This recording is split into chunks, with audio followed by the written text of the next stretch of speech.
Janaína, eu gostaria de começar por uma coisa que no outro podcast a gente falou bastante e é muito importante, que é de lotação. Agora desse período para frente, de março para frente, como é que fica essa lotação de pastagem? Qual base que eu tenho para saber o que minha fazenda vai, qual base que eu vou ter para saber o que minha fazenda vai suportar? Pois é, lotação, eu já tinha falado para vocês no outro podcast. Quem não ouviu, vai lá, viu, pessoal? Escuta lá.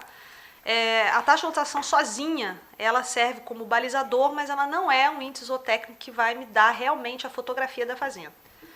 Porque eu posso ter uma taxa de lotação alta com pouca comida, posso ter uma taxa de lotação baixa com muita comida. Então, a gente precisa ajustar isso. O que acontece? A lotação, na seca, jamais vai ser a mesma do período das águas. Isso é a primeira coisa que a gente precisa entender.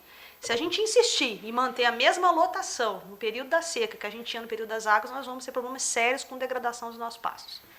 Então, a gente precisa fazer ajuste de lotação no período das águas e no período das secas. Então, existem algumas formas de ajustar a lotação. O que é taxa de lotação? Todo mundo, eu quero, taxa de lotação está de 5, de 4. A taxa de lotação ela é dada em unidade animal por hectare. O que é uma unidade animal? Porque é o seguinte, se você fala para mim que você tem tantas mil cabeças de gado de recria, é diferente das tantas mil cabeças de gado de engorda. Você tem cria diferente de recria, porque o peso dos animais é diferente. Então, para que a gente consiga igualar isso no pasto, a gente não usa cabeça, a gente usa o ar. E aqui, na nossa conversa, nós vamos trabalhar uma unidade animal como um animal de 450 kg de peso corporal. Então, como é que eu aumento a lotação do meu pasto? Eu posso aumentar o ar, certo? Porque taxa de lotação é unidade animal sobre hectare. Então, eu posso aumentar o número de animais que tem ali para aumentar a unidade animal, ou o que eu posso fazer? Diminuir a área. Se eu diminuo a área, que está ali embaixo na minha equação, o que eu vou fazer? Eu vou, obviamente, estar aumentando a minha taxa de lotação. Então, esse ajuste da área que você tem na fazenda ele é muito importante. Você tem que trabalhar não só com o número de animais. Esse é o grande problema da pecuária brasileira. A gente achar que na seca a gente tem que mexer só no número de animais. Não, na seca nós precisamos mexer com área. Porque o que acontece? Nas águas nós temos abundância de forragem. Você está mantendo uma lotação que provavelmente vai ter sobra de forragem, a não ser que você esteja até nas águas com a fazenda no limite. E isso é muito errado. Se você está trabalhando nas águas com a fazenda no limite e não faz o planejamento do período seco, você está indo para a bancarrota. Isso é fato. Então, essa pecuária ela não existe mais, ela não é sustentável. Não existe uma pecuária sem planejamento. Professora, te interrompendo. Eu gosto muito de falar com a turma nossa aqui do treinamento que a gente precisa de pôr na cabeça nossa, dos técnicos que estamos prestando assistência, e tentar colocar também na cabeça do produtor. Que, apesar da gente não ter neve, é como se a gente tivesse neve. Que a turma que está lá no hemisfério norte com neve, eles sabem que eles têm um período muito restrito para produzir comida. E no outro período tem neve, não tem jeito. O que produziu, produziu. O que não produziu, não produz mais. E aqui no Brasil, a gente, como não temos neve, a gente fica com essa impressão. Aqui a gente produz comida o ano inteiro. E não é bem assim, né? Sim, não é, mas é. Deixa eu tentar explicar. A neve é muito mais cruel do que a nossa seca aqui. Porque ainda tem o degelo lá depois. Sim. Que você não usa também. Então, aqui no nosso ambiente tropical, a gente, mal ou bem, a gente ainda tem um certo desenvolvimento da forragem, principalmente aquelas plantas que são mais resistentes a longos períodos secos. Essa opção não tem para eles. Entende, Samuel? Eles não conseguem. Então, lá, o tempo deles para produzir comida é muito menor do que o nosso. Então, eles vão ter ali 8 meses, em que eles vão ter de condições ambientais completamente restritas e só o restante para poder produzir essa comida. Então, isso, inclusive, foi o que fez eles estarem muito adiante da gente em relação ao processo de conservação de forragem.